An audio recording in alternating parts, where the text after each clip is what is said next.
Singapore జాతీయ దినోత్సవ ర్యాలీలో ఆ దేశ ప్రధాని లారెన్స్ వాంగ్ ఈ సంచలన పథకాన్ని ప్రకటించారు.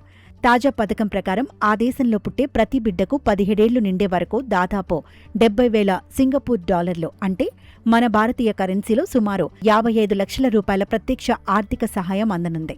సంతానోత్పత్తి రేటు 0.87కు పడిపోయి అత్యంత ప్రమాదకర స్థితికి చేరిన నేపథ్యంలో ప్రభుత్వం ఈ నిర్ణయం తీసుకుంది. కేవలం నగదు సాయంతో సరిపెట్టకుండా కుటుంబాలపై భారాన్ని పూర్తిగా తగ్గించే సమగ్ర విధానాన్ని ప్రభుత్వం అమలు చేస్తోంది. పుట్టిన ప్రతి బిడ్డకు ప్రభుత్వం వెంటనే 10,000 సింగపూర్ డాలర్ల బేబీ గిఫ్ట్ను అందజేస్తోంది. దీనికి అదనంగా తొలి అడుగు కింద మరో 5,000 డాలర్లు మంజూరు చేయడంతో పాటు బిడ్డ ఎదుగుతున్న కొద్దీ ఏటా చైల్డ్ క్రెడిట్స్ రూపంలో 2,000 డాలర్లను ఖాతాల్లో జమ చేస్తారు. ఇవే కాకుండా శిశు సంరక్షణ కేంద్రాల్లో సబ్సిడీలను భారీగా పెంచడంతో పాటు తల్లిదండ్రులకు ఇచ్చే ప్రసూతి, పితృత్వ సెలవులను కూడా పెంచారు. ప్రభుత్వం నిర్మించే ప్రత్యేక ఇళ్ల కేటాయింపుల్లో పిల్లలు ఉన్న కుటుంబాలకు లాటరీలో అదనపు ప్రాధాన్యం కల్పిస్తూ పెద్దపీట వేస్తున్నారు.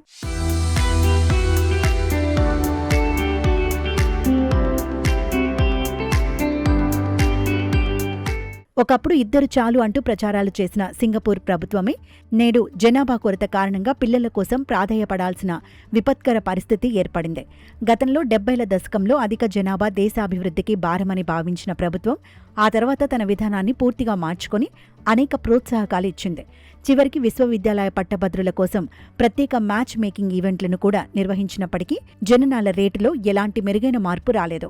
ఈ ఆర్థిక సంవత్సరంలోనే కుటుంబాల సంక్షేమం కోసం ఆ ప్రభుత్వం ఏకంగా 7 బిలియన్ల సింగపూర్ డాలర్లను ఖర్చు చేయడానికి సిద్ధమైంది.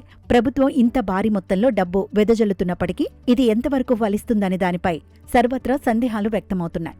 ఇటీవలి నిర్వహించిన ఒక సర్వేలో దాదాపు 1/3 మంది యువత ఏ ప్రభుత్వ విధానం కూడా తమను పిల్లలను కనేలా ప్రోత్సహించలేదని తేల్చి చెప్పారు. అత్యంత ఖరీదైన జీవన విధానం, తీవ్రమైన పని ఒత్తిడి, పిల్లల పెంపకానికయ్యే విపరీతమైన ఖర్చులే తమను ఈ నిర్ణయానికి దూరం చేస్తున్నాయని వారు వాపోతున్నారు. కేవలం ఆర్థిక సాయమే కాకుండా వివాహం, సంతానంపై సమాజంలో ఉన్న ప్రాథమిక దృక్పథాలు మారినప్పుడే ఈ సమస్యకు శాశ్వత పరిష్కారం లభిస్తుందని నిపుణులు అభిప్రాయపడుతున్నారు.